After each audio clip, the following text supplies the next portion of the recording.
Iran परमाणु हथियार हासिल न कर पाए, इसलिए अमेरिका और इजराइल ने एक साथ मिलकर तेहरान पर हमला करने में अपनी पूरी ताकत झोंक दी। 13 जून 2025 को इजराइल एकाएक ईरान पर हमला कर देता है और इसके बाद 22 जून 2025 को अमेरिका के B-2 बॉम्बर्स ईरान के परमाणु ठिकानों पर बमबारी कर देते हैं।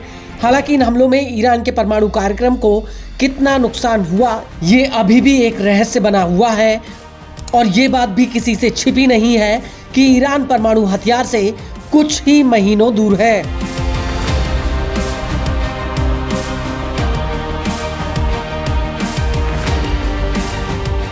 लेकिन अब ईरान को लेकर जो खुलासा हुआ है उसने नेतन्याहू की नींद उड़ा दी है।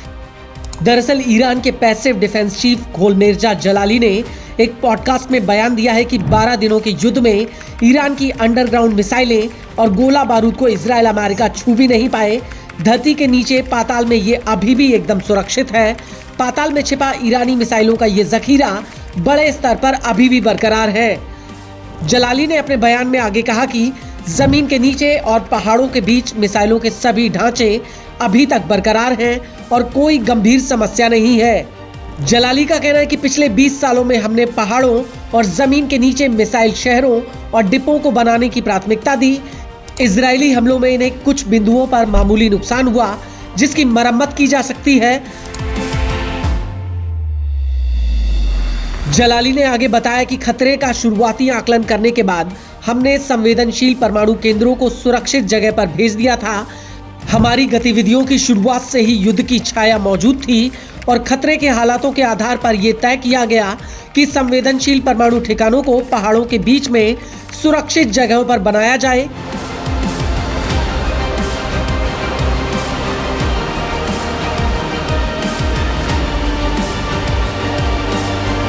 जलाली ने आगे बताया कि इजराइल के साथ 12 दिनों की जंग में अमेरिका द्वारा ईरान के परमाणु ठिकानों पर हमला किया गया। अमेरिका ने हमारे परमाणु कार्यक्रम को तबाह करने का दावा किया, लेकिन हकीकत में इसे कितना नुकसान हुआ है या नहीं, इसकी जानकारी बिल्कुल गुप्त रखी गई है।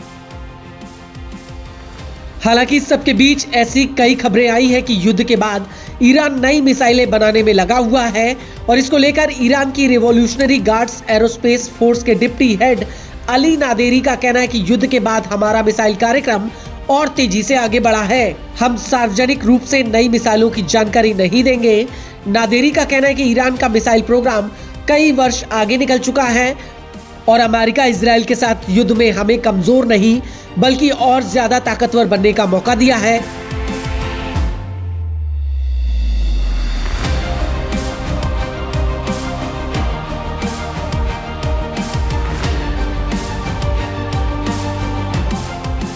नादेरी ने आगे कहा कि उन्हें लगा कि उन्होंने हमारी मिसाइल ताकत को 3 साल पीछे धकेल दिया, लेकिन अल्लाह के फजल से हम इसमें कई वर्ष आगे निकल गए। ईरान की एरोस्पेस फोर्स के पास मौजूदा समय में 30 से ज्यादा प्रकार की मिसाइलें और एयर डिफेंस सिस्टम हैं।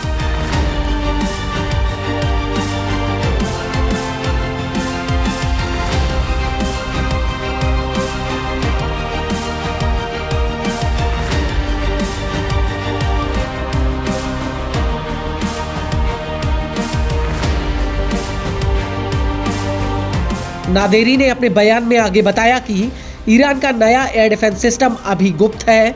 जो हम दिखा सकते हैं उसे नेशनल एरोस्पेस पार्क में लगाया गया है।